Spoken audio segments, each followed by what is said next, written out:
Can you introduce yourself?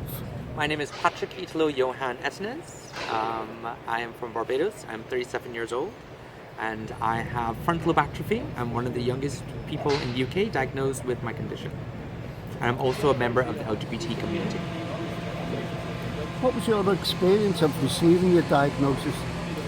My experience started about 6 to 7 years ago. I had a nervous breakdown as a result of an abusive relationship, and they started doing some tests, and then they found out that I had frontal lobe atrophy. I have been given the diagnosis 3 times and has had it retracted 3 times. It's been one of the oddest experiences, the most painful experiences to get my diagnosis. So, what sorts of groups are you involved in regarding dementia? I am involved currently with the Three Nations Dementia Work Group. I also do work around Bring Dementia Out, which is a project that was very dear to myself. I set up the world's first and country's first LGBT dementia network, which was then taken over by Bring Dementia Out and then taken over by the LGBT Foundation. Do you currently have a carer? No, I don't. I don't have a carer at the moment. It's very difficult for myself to get a carer because I can function for myself, but I'm a person that lives with the condition on his own. A lot of noise. Do you think it's important that people can live independently as long as they can, without having to get help in? It's difficult. People from my community, I center around LGBT issues around dementia itself. People from our community are usually by themselves. Being gay, I always say, is one of the loneliest things on the planet. And not all of us have a heterosexual norm life. We don't always have a wife for 20 years or children to take care of us. People like myself, and at my age, are usually alone still. We usually depend on the support, like the organizations I help set up. But if we don't have organizations like that around, it's usually friends or family take care of us. We usually live a very isolated lives. Do you think that there is enough done to understand and support people living with dementia from the BAME and LGBT communities? No, I don't think so. Each city, people think that one care plan suits all care plans. It's not the case. Manchester, I always say that, because I did a lot of work around HIV over a number of years, and a lot of the work would not suit other cities for the simple fact that people have to look at the psychological behavior of each city. In Manchester, we're a bit open about certain stuff, but that's because we work really hard to expand understanding of how people within care establishments around dementia operate. If you're going to look at taking care of someone from the LGBT community around dementia, you have to tackle the homophobia around that city itself first. What do you think could be done to help these communities? In order to help the communities, people around dementia, from the LGBT community, I think what you're doing at the present moment is the correct thing. You've reached out to an establishment that's based in Manchester to support the Northwest community, and through that, you will be able to have a better understanding and support. Reaching out to people like myself who are activists around dementia could help integrate the norm of knowing that there's certain parties within the community that need assistance.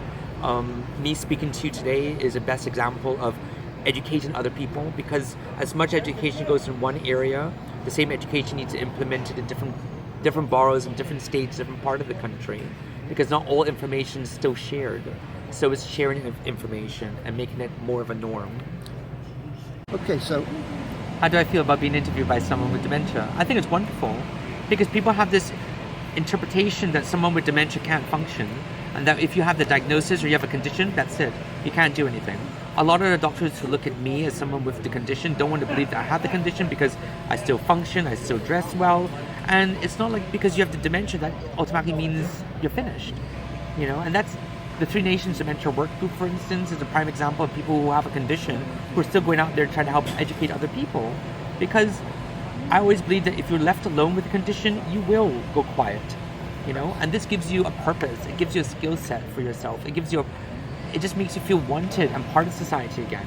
If someone left me alone many years ago with my condition, I would still be curled up in a corner. It's because I fought for that. and someone gave me a purpose. Someone said you can still go out there and be an advocate for someone again. So it's wonderful to see someone else with my condition still, like, as a dementia family, education, because the only way we will still learn about one another is by talking to one another, by making it of a norm. You know, it's the same thing with cancer. Cancer was still taboo. People didn't want to talk about it. People didn't want to discuss it. People, even with cancer, were too afraid to talk to each other. And now you call a helpline and boom, you get everything you want. But with dementia, it's still, no one really wants to pay attention. Oh, you don't look like you have dementia. Why? What does dementia look like? What it looks like is your insecurities around and your perception of what is supposed to be. You know, the fact that we can evolve and change, and you're interviewing me, is a prime example that, yeah, you have the condition, but you're doing something that helps you, to help someone else in your own position who doesn't have a voice. What would I like the future to hold for myself?